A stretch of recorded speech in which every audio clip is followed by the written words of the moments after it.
berkat nikmat dari beliau lah kita bisa berkumpul di tempat yang sangat nyaman ini.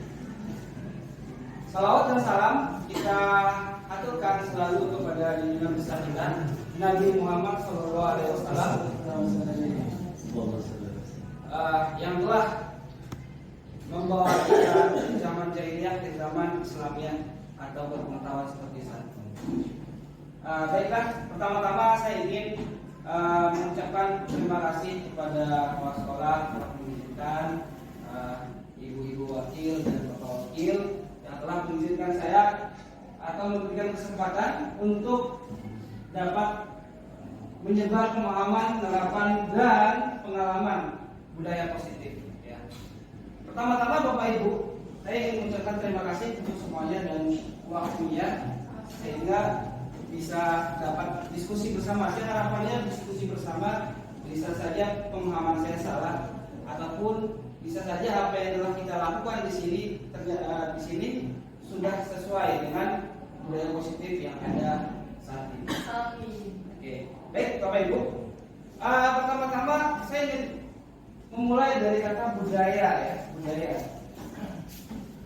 budaya, B-U-D-A-Y-A, budaya.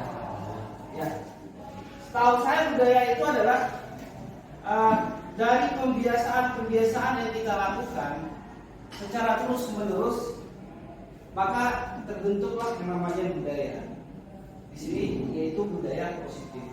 Berarti kebiasaan-kebiasaan positif yang telah kita lakukan secara berkala sehingga jadilah sebuah budaya positif. Oke, baik Bapak Ibu.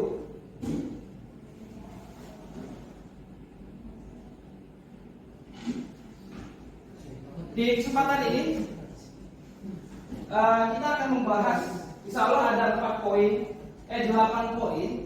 Yang pertama ada perubahan paradigma, disiplin positif, nilai kebajikan, kebutuhan dasar manusia, motivasi perilaku, posisi kontrol guru, keyakinan kelas, dan terakhir ada segitiga restitusi.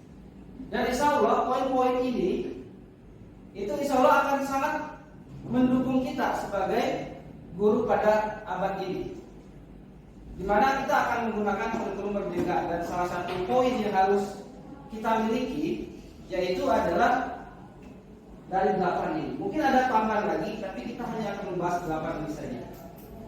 Oke, baik. Yang pertama ada perubahan paradigma, yaitu perubahan paradigma. Oke, mungkin Bapak Ibu pernah mendengar yang namanya paradigma. Apa sih paradigma itu? Mungkin Pak Rizal bisa bantu untuk menjawab kepada kita semua. Oh ya, baik. Bu Alia, mungkin Ibu Alia pernah dengar apa sih paradigma itu? Paradigma itu Pandangan, ya. Atau mungkin ada yang lain ingin menambahkan? Ya. Pola pikir. Ya. Kira-kira seperti itu ya Bapak Ibu. Jadi paradigma itu adalah sebuah landasan atau dasar yang kita miliki dalam penerapan kehidupan kita sehari-hari. Nah, di sini adalah perubahan paradigma. Jadi paradigma kita yang sebelumnya terkait dunia pendidikan kita akan ubah ke dalam bentuk yang baru. Oke, baik, selanjutnya. Ya, ini adalah pembelajaran paradigma baru. Ya, di sini kita bisa lihat bahwa pembelajaran dengan paradigma baru merupakan pembelajaran yang dirancang berdasarkan prinsip pembelajaran berdiferensiasi. Ya, di sini kita akan membantu siswa kita dalam memenuhi kebutuhan belajarnya sehingga tercapailah karakter atau nilai profil pelajaran Pancasila. Nah, selanjutnya Pak.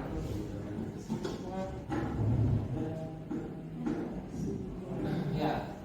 Nah, di sini ada miskonsepsi tentang teori kontrol. Kita harus juga paham ya. Ternyata termasuk saya sendiri itu terjadilah miskonsepsi dalam pemikiran saya terhadap teori kontrol. Yang pertama, mungkin sebelumnya saya berpikir seperti ini, bahwa saya berilusi bahwa guru itu mengontrol murid. Mungkin seperti itu dalam pemikiran saya sebelumnya. Selanjutnya ada ilusi bahwa kritik akan membuat rasa bersalah, mampu membuatkan karakter. Jadi kita membuat peserta didik kita atau murid kita merasa bersalah. Yang harapan peserta didik kita berubah ke arah yang lebih baik. Selanjutnya ada juga ilusi bahwa semua penguatan positif itu efektif dan bermanfaat. Misalnya kita selalu memberikan nasihat positif, kita yakin bahwa cara kita itu akan dapat berterima kepada siswa sehingga akan meningkatkan karakter siswa kita. Selanjutnya ilusi bahwa orang dewasa itu berhak memaksa. Yang setahu kita memang guru itu dianggap orang dewasa yang ada di lingkungan sekolah. Kita punya hak untuk memaksa siswa kita. Kira-kira seperti itu. Dan dalam pikiran saya juga memang seperti itu sebelumnya. Mungkin kita akan belajar berubah ke arah yang lebih baik, ataupun ada pemahaman saya yang kurang sehingga kita dapat berdiskusi menjadi yang lebih baik.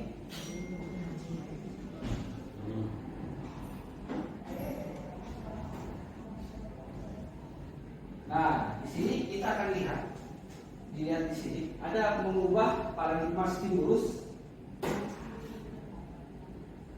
respon ke pendekatan teori kontrol. Nah, di sini di stimulus respon kita itu berpikir bahwa realitas kita sama, bahwa kondisi kita sama. Padahal ya kita memiliki kondisi yang berbeda, baik itu latar belakang ataupun situasi yang kita hadapi.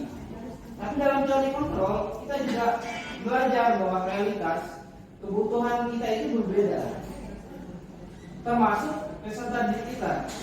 Mungkin kebutuhan kita terkait kehidupan kita sehari-hari dan siswa kita berbeda. Selanjutnya, semua orang melihat hal yang sama.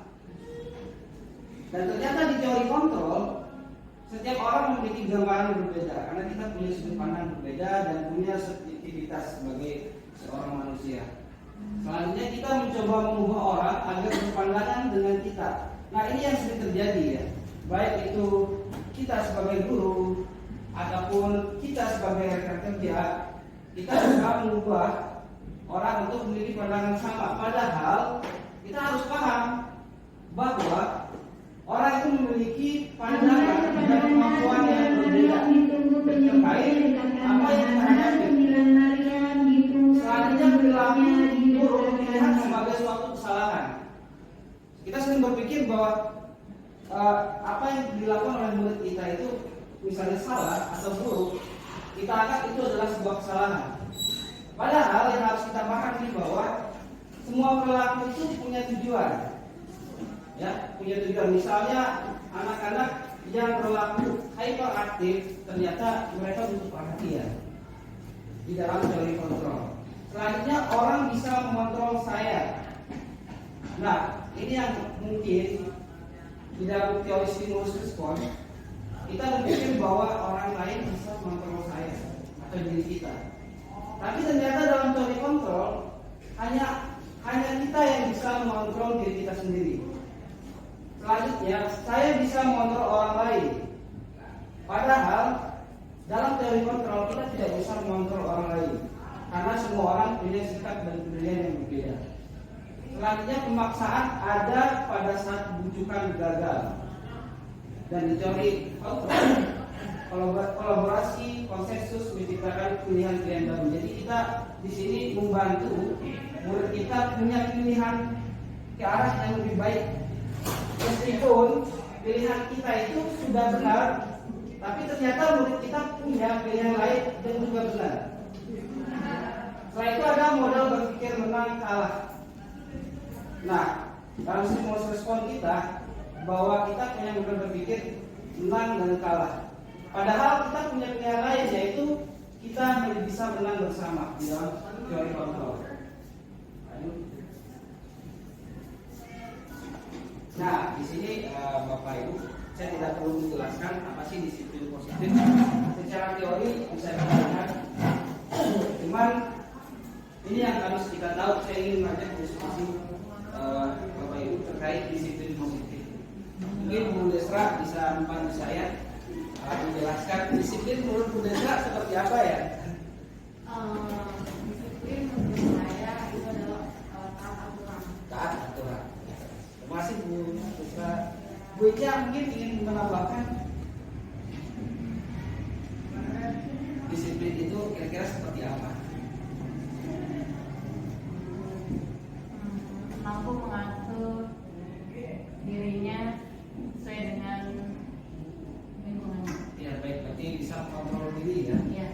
memanage diri sendiri. Oke Pak Rafi bisa membantu saya untuk menjelaskan apa sih disiplin menurut Pak Rafi? Menurut saya Seperti biasa ada. Tata aturan ya.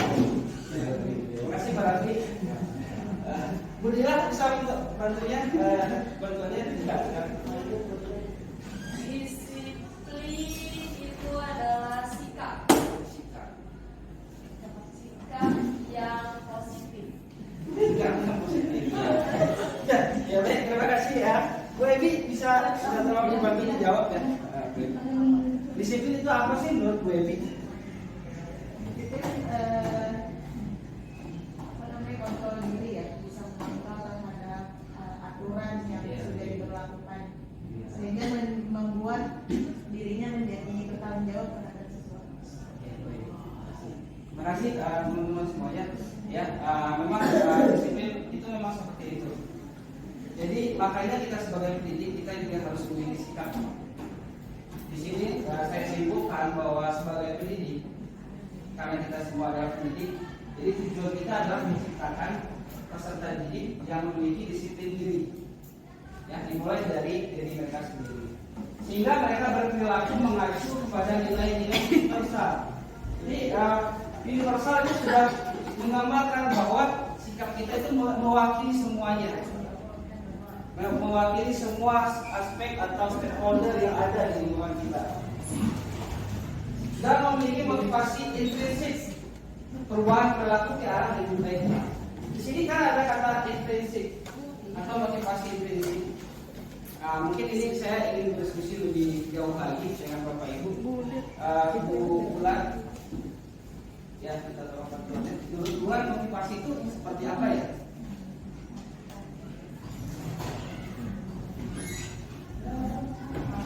Semangat ya.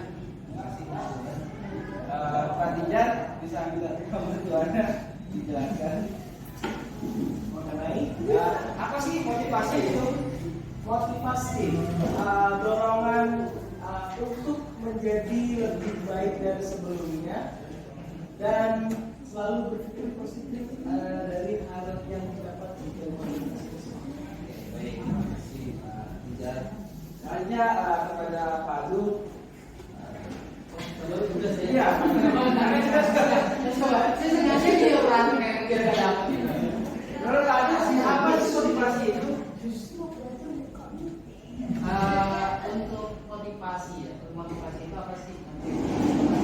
Sesuatu power untuk lebih baik, kekuatan untuk lebih baik. Terima kasih Pak Dul. Ya.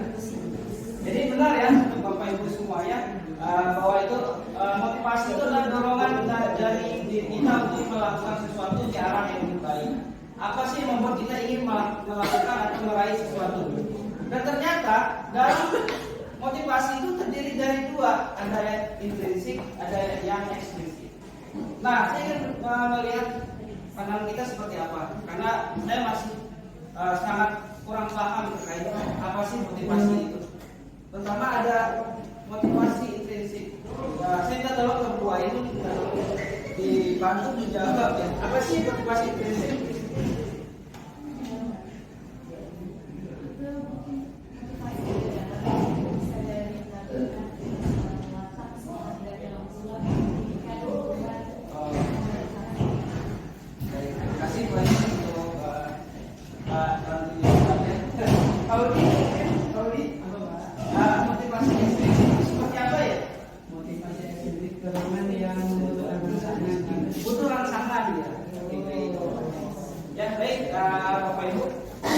Jawabannya mungkin benar semua ya, tapi kita akan cek yang baru. Ya, sebelum kita lanjut ke motivasi itu, saya ingin memperlihatkan sebuah contoh kepada ini hanya contoh, mungkin akan berbeda dengan sekolah kita. Di sini ada nilai kebajikan. Nilai kebajikan ini segala sesuatu yang bernilai positif atau ke dalam arah kebaikan. Nilai yang disepakati bersama tentang dari suku bangsa, agama maupun latar belakang. Sini ada contohnya Bapak Ibu. Kalau untuk siswa ini ada profil pelajar Pancasila dan kita juga punya yang lebih spesial di sekolah kita, yaitu ada KIMS. Itu adalah contoh nilai yang akan kita bangun untuk siswa kita. Dan alhamdulillah di dalam nilai-nilai KIMS itu sudah mengambil beberapa bagian dari profil pelajar Pancasila. Jadi tidak akan lebih sulit lagi untuk kita, sehingga kedepannya kita akan lebih baik untuk mencapai profil pelajar Pancasila karena untuk kita sudah menggambarkan itu.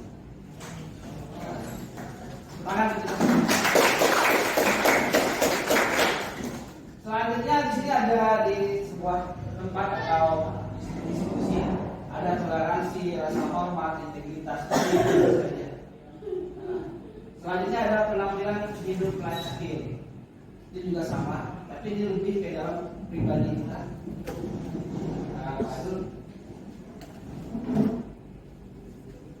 Nah, selanjutnya kita juga harus paham sebagai pendidik, kita akan berusaha memenuhi kebutuhan belajar murid kita. Sebagai acuannya saat ini yaitu landasan pemikiran Ki Hajar Dewantara terkait dunia pendidikan kita saat ini. Meskipun sudah lama, ternyata akan diambil lagi dan masih bisa dipakai untuk saat ini, yaitu pendidikan yang menambah kepada murid. Mengapa di sini bukan berarti kita menjadi seorang penambah terhadap murid, tapi lebih kita berusaha yang terbaik memberikan pembelajaran sesuai kebutuhan murid kita. Selanjutnya, nah di sini ada kebutuhan dasar manusia dulu ya. Kita belum pindah ke kebutuhan belajar murid kita, tapi kebutuhan manusia apa sih? Ada kebutuhan bertahan hidup. Ini sudah berdasar pada diri kita. Bagaimana kita bertahan? Ya. Soalnya ada cinta kasih sayang. Semua orang butuh cinta dan kasih sayang. Apalagi salah satunya teman kita yang butuh kasih sayang karena sering beriang kan?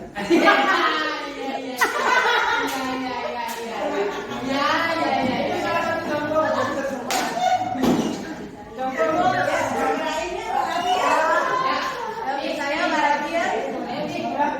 Jadi ada cinta kasih sayang ya. Kita semua butuh ya cinta dan kasih sayang. Selanjutnya ada kebebasan. Kita butuh kebebasan. Tapi kita harus paham di sini. Kebebasan itu seperti apa sih? Ketika semua bebas tanpa ada ukuran, nanti akan kacau balau. Nah, jadi kebebasan di sini lebih kepada sesuatu yang bisa kita lakukan untuk dalam hal positif.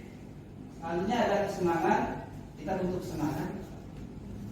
Ada power, kekuasaan. Nah, ini manusia butuh kekuasaan sehingga bisa berbuat semua ini.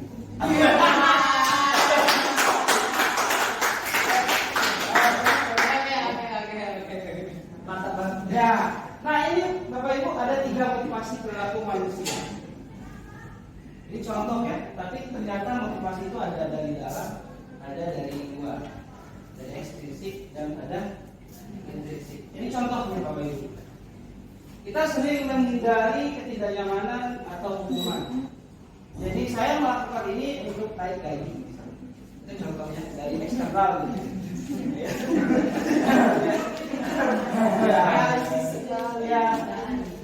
Ya realistis ya, bukan materialistis. Ya, itu dari luar ya.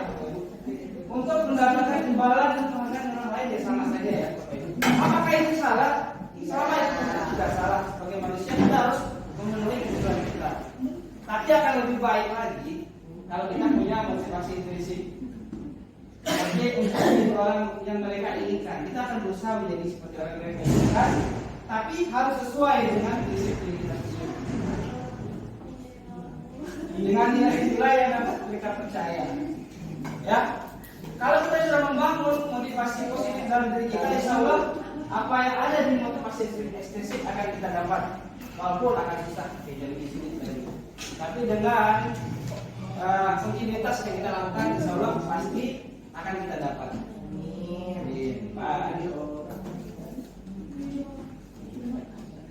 Nah, ini yang menjadi perdebatan yang mungkin panjang terkait apa yang namanya hukuman, konsekuensi, dan restitusi. Ini mungkin kita punya pandangan yang masing-masing, ya, tapi kita harus bisa menjawab sesuai yang kita inginkan dan demi kebaikan murid kita. Pertama ada hukuman, ada konsekuensi, dan restitusi. Saya tidak akan membacakan semuanya.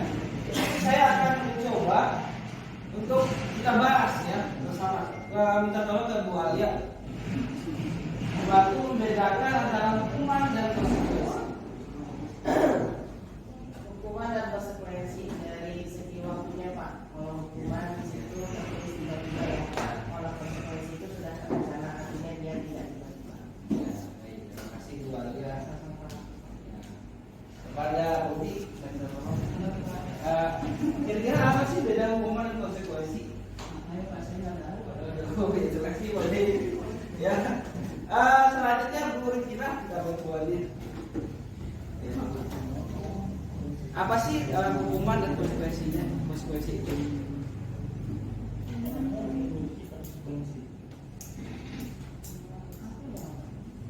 Mungkin hukuman itu biasanya kayak instan.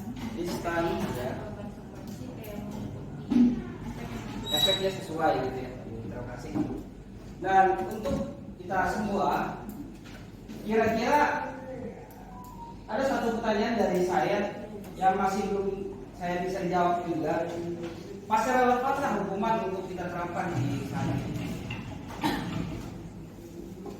Pak Haji, kita tolong jawabnya. Masih relevankah kita terapkan hukuman di sekolah kita ini?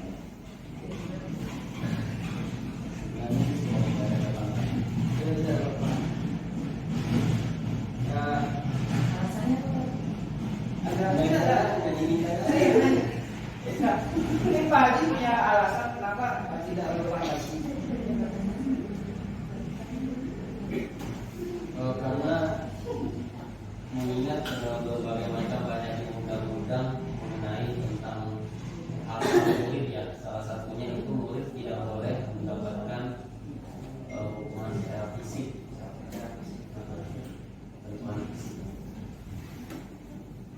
Jadi ya sebaiknya sekalian dihilangkan aja. Sebaiknya dihilangkan saja. Baik, terima kasih Pak Haji. Selanjutnya kepada Bu Denda. Saya minta bantuan Bu Denda. Bu Femi ya, Bu Femi. Bu Femi, menurut Bu Femi, kira-kira masih relevan nggak kita terapkan hukuman dalam skop sekolah kita dulu?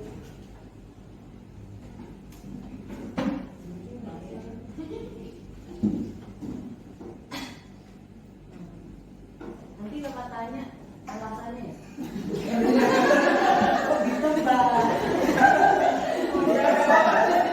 Ini jawab aja menurut Bu Femi, kira-kira masih Bapak Ibu keluarin aja pendapatnya.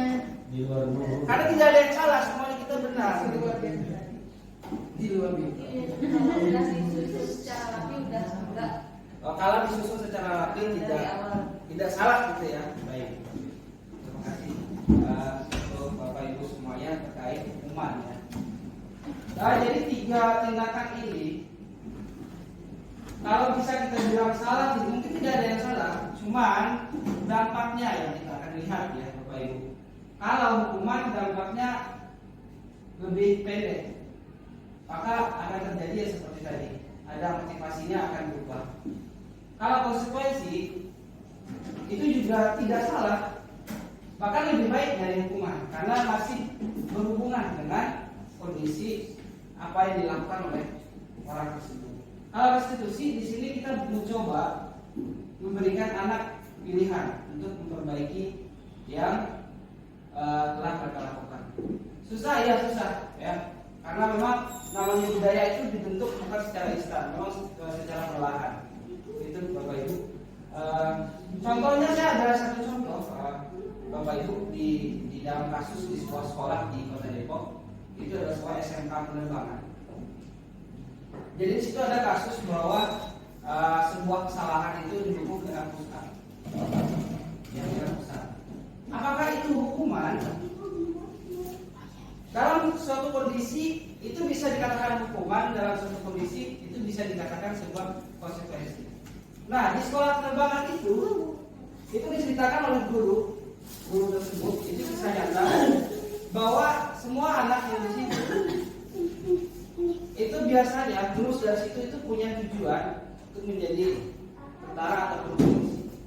Jadi tindakan tersebut di sana tidak bisa kita katakan sebuah hukuman karena memiliki efek dari tujuan anak-anak masuk ke situ. Terus sebelum dibentuk sebuah aturan seperti itu di sekolah itu ada kesepakatan antara murid, guru, dan orang tua. Jadi setiap orang yang mau sekolah di situ sudah tahu bahwa mereka harus melakukan aturan tersebut. Jadi tidak bisa kita katakan sebuah hukuman. Karena kalau itu sebuah hukuman, kita melakukan tindakan sendiri di luar dari aturan yang sudah ada.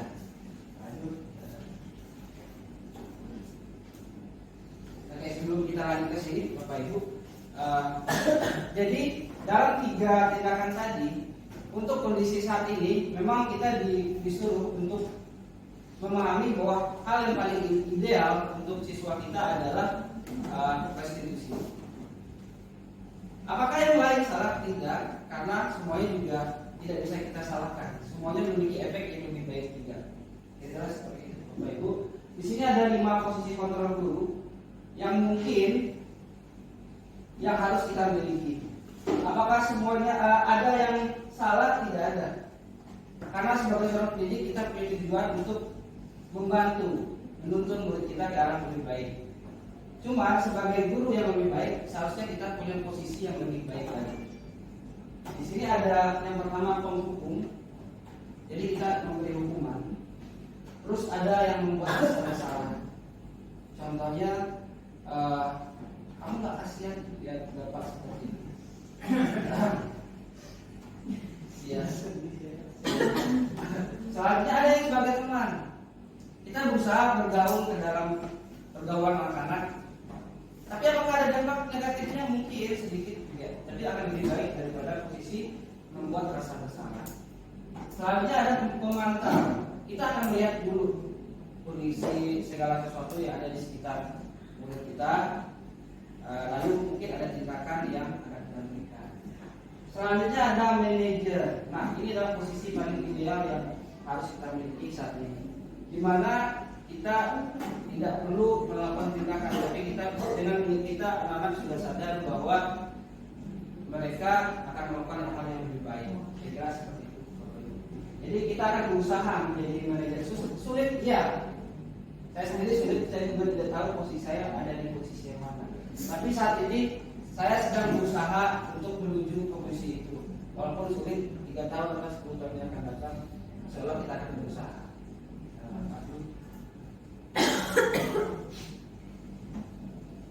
Nah, di sini Bapak Ibu ada contoh penghukum. Misalnya hormat pada bendera selama 1 jam gara-gara tidak pakai peralatan atau seragam upacara dengan lengkap. Kenapa dianggap hukuman? Karena itu tidak berdampak dari hal yang telah dilakukan anak, itu kan tidak ada seragam. Terus kenapa hukumannya hormat bendera? Selanjutnya, berapa kali bapak atau ibu harus memberitahu kamu selalu saja mengecewakan bapak atau ibu. Jadi kita di sini kondisi kasusnya kita membuat anak merasa bersalah. Selanjutnya,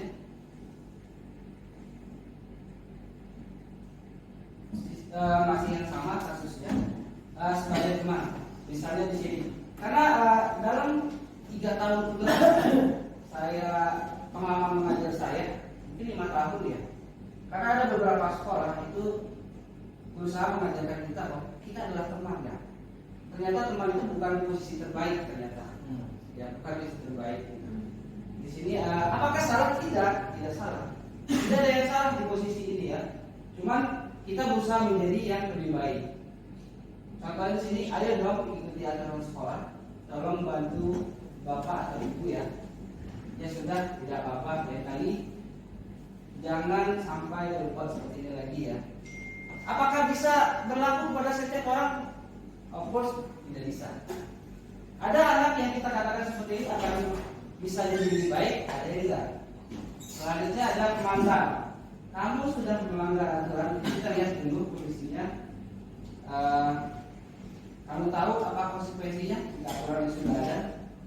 Kalau upacara kamu beli atributnya ke koperasi, jangan diulangi lagi. Nah, itu kalau memantau. Dan terakhir ada situasi sebagai manajer. Jadi posisi kontrol yang mungkin harus kita capai, tapi masih belum. Kalau saya sendiri masih belum. Mungkin Bapak Ibu sudah mencapai posisi ini, yaitu manajer. Apakah kamu tahu kesalahan kamu? Kira-kira bagaimana kamu memperbaiki kesalahan kamu? Nah, jadi kita memberi solusi kepada kamu. Apakah akan bisa berlaku seperti yang kita ketahui sebelumnya? Kebutuhan manusia itu berbeda. Mungkin tidak bisa berlaku kepada semua anak, tapi kita berusaha untuk membangun nilai anak menjadi lebih baik lagi.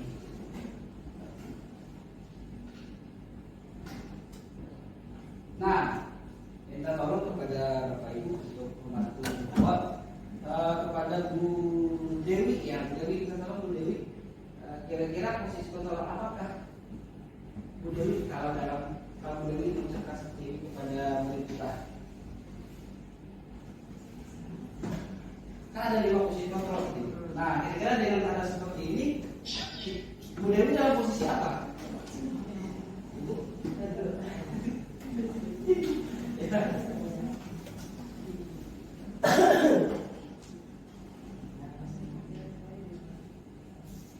Ya. Ya. Boleh betul. Merasa bersalah. Oke, merasa bersalah. Oke, baik Pak Nida melanjutkan. Selanjutnya bisa kita lihat. Nah, ini ada kata kamu tidak pernah benar melakukannya. Nah, kira apa?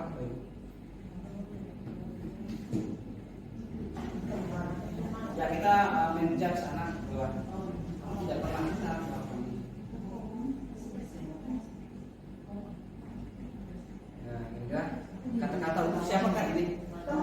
Memantau ya, karena kita cuma lihat dia. Tapi kita sudah mengamati dari awal kan, dari awal sampai saat terakhir kita lihat gitu.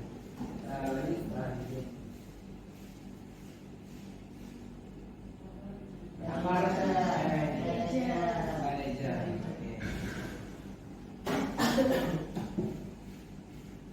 Ayolah rasa bersalah. Ya, rasa bersalah. Oke. Kamu tidak pernah mendapat nilai jika kamu mengerjakan. Tidak masuk ke sini. Teori yang kontrol tadi. Siapa kita? Jika kamu tidak melakukan ini, mantap. Karena dia akan ada tugas, kamu langsung kasih tindakan. Nah, Bapak Ibu, di sini ada keyakinan kelas. Mungkin kita sudah belajar semuanya dan sudah menerapkan tadi. Alhamdulillah, ini saya tidak akan membahas terlalu lama ya, Bapak Ibu, karena kita sudah paham semua ya. Kita sudah ikut dengan Islaras pelatihan keyakinan kelas. Mengapa keyakinan kelas dan mengapa bukan peraturan kelas? Ya, kita sudah paham semuanya. Kita lanjut saja Pak Bijar. Nah, ini yang mungkin yang harus kita tahu juga, mengingatkan lagi karena kita sudah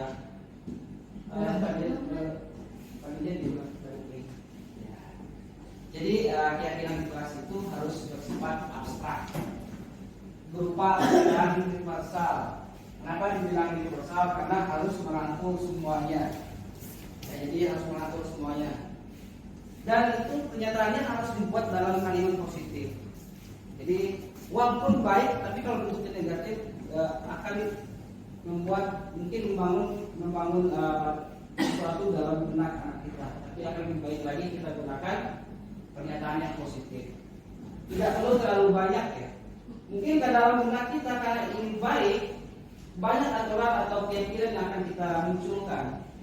Tapi akan lebih baik lagi itu sedikit saja. Kalaupun ada perubahan, kita bisa berubah ke pertemuan atau waktu lainnya, disesuaikan sesuai dengan kondisi. Nah, seperti di poin nomor 5, sesuai dengan kondisi kelas atau sekolah sehingga mudah diterapkan. Yang keenam, buat semua warga sekolah atau warga kelas dilibatkan. Jadi semua orang harus dilibatkan.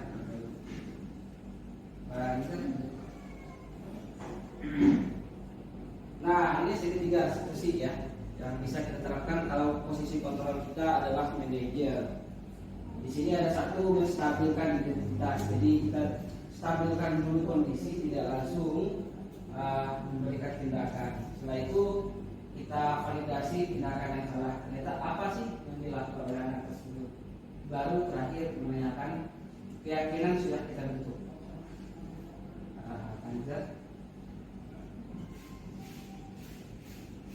Nah, ini tindakan yang bisa kita ambil kalau kita melakukan tahap menstabilkan identitas.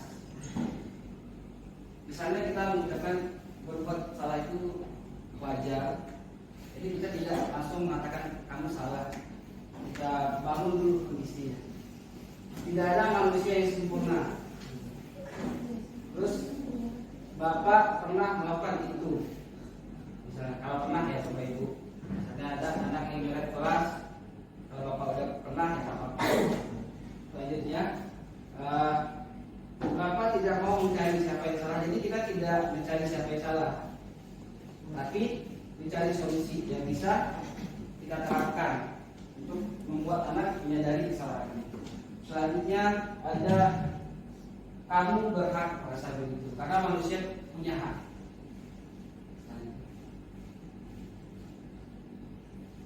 Validasi tindakan. Nah, dari sini baru kita validasi tindakan yang salah itu apa sih? Ya, kamu pasti punya alasan melakukannya. Ya, setiap orang punya alasan di melakukan sesuatu. Selanjutnya ada padahal kamu bisa melakukan yang lebih baik loh, lebih buruk loh, tapi kamu hanya melakukan ini, berarti kamu masih wajar. Kamu patut bangga karena telah melindungi sesuatu yang penting buat kamu.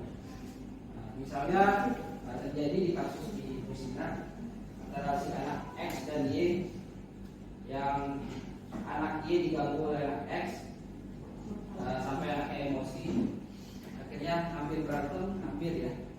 Nah, itu kondisinya seperti itu. Jadi tidak disalahkan anaknya secara langsung. Artinya kamu melakukannya karena mempertahankan sesuatu yang penting bagi kamu. Dan saat terakhir baru kita tanyakan dari tindakan kamu. Misalnya kita tanyakan dulu apa keyakinan keras yang sudah kita buat. Nah, selanjutnya kira-kira dari tindakan kamu apa yang sudah kamu langgar, gitu. Apa yang sudah kamu tidak lakukan. Nah, ini contoh walaupun ini hanya skenario, soalnya kurang jelas saja. Jadi ada skenario penerapan segitiga restitusi di kelas Allah. Ini ada tindakan menstabilkan identitas. Jadi kasusnya adalah salah satu siswa mengganggu temannya saat mengantri pengumuman tugas. Dia melewatkan kegiatan temannya dengan kata-kata injilkan kepada temannya tersebut, sehingga menyebabkan temannya marah dan emosi. Dan ini adalah salah satu kasus yang terjadi di kelas ya, di sekolah kita. Dilanjutkan selanjutnya.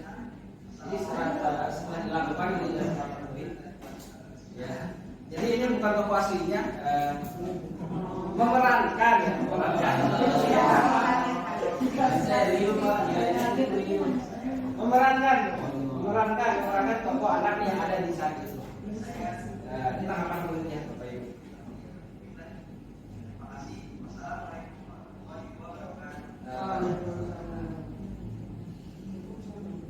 Nah, ini ada juga Bapak Ibu. Ini pengeluaran pengganti juga. Ya, pengeluaran pengganti. Jadi ada Radit dia dengan Iqbal merusak ciptaan fasilitas kelas ya. Dengan mencoret dinding juga terjadi ya di kelas saya waktu itu ya. Ya. Jadi di sini anak-anak yang memutuskan untuk mencat kembali dan menjaga keindahan kelas itu. Ya. Jadi kita tidak ada hukuman di situ. Terima kasih juga kepada mulia waktu itu ya. Ya. Nah, ini tanggapan murid Bapak. Pengeluaran yang itu apa bukan pengeluaran dunia yang beneran orangnya gitu. Biar bisa jalan saja. Ya orangnya asli tapi mukanya blur. Suaranya di Indonesia ya, jadi kayak video. Ya kedepannya akan kita perbaiki lagi.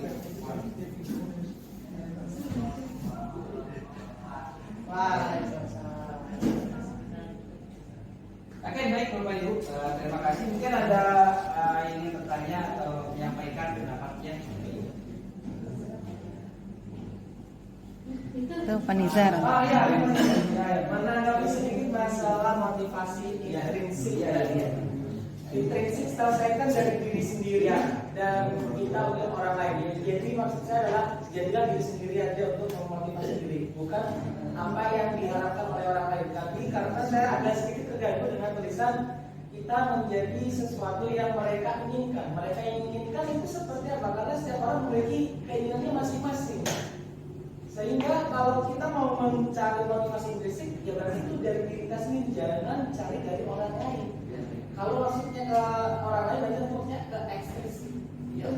Terima kasih. Terima kasih ya untuk pertanyaannya bagus sekali. Ya. Kenapa kita harus menjadi apa yang mereka inginkan? Ya. Di situ ada kata-kata kebutuhan tadi Pak Nida. Saya mencoba menjelaskan saja dapat saya. Ya. Ada kebutuhan manusia itu kebebasan. Ya. Itu adalah kebutuhan real yang kita miliki ya. Terus di posisi motivasi intrinsik itu kan perubahan yang atau motivasi dorongan dari dalam diri kita untuk menjadi lebih baik. Nah, kenapa ada kata menjadi yang mereka inginkan, tapi ada tambahannya yang tidak melanggar prinsip nilai yang kita miliki.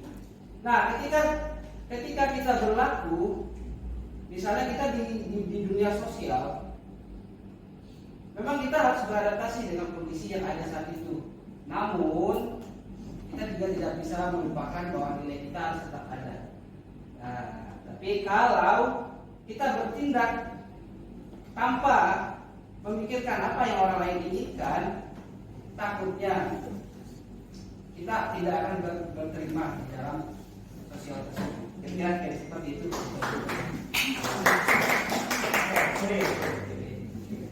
Baik, ada lagi Bapak Ibu. Buca, ada yang saya. Selalu bangga. Oh, ya, alhamdulillah Buca. Ya, baik.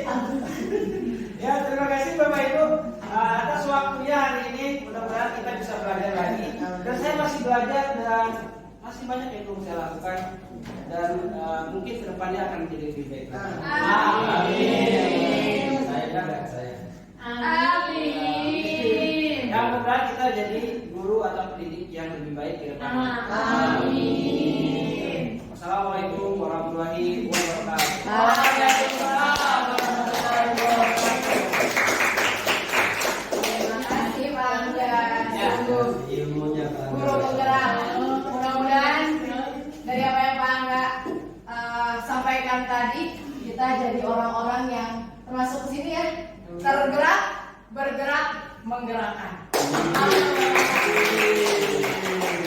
Baik, terima kasih apa yang Pak Angga sampaikan tadi itu jadi saya juga jadi ikutan refleksi diri atas apa yang sudah saya lakukan selama ini, apakah sudah sejalan dengan ilmu yang ada atau belum, atau ilmu saya perlu ditambah lagi. Mungkin mudah-mudahan Bapak Ibu juga mendapatkan perasaan yang sama seperti saya, ikut juga merefleksikan apa yang sudah kita lakukan selama ini sebagai seorang pendidik. Terima kasih Pak Angga sekali lagi atas penyampaiannya hari ini tentang budaya positif.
Warahmatullahi wabarakatuh. Perkenalkan, nama saya Muhammad Nizarul Hakim, rekan dari Bapak Sofyan Anggara, calon guru penggerak dan sedang melakukan pendidikan.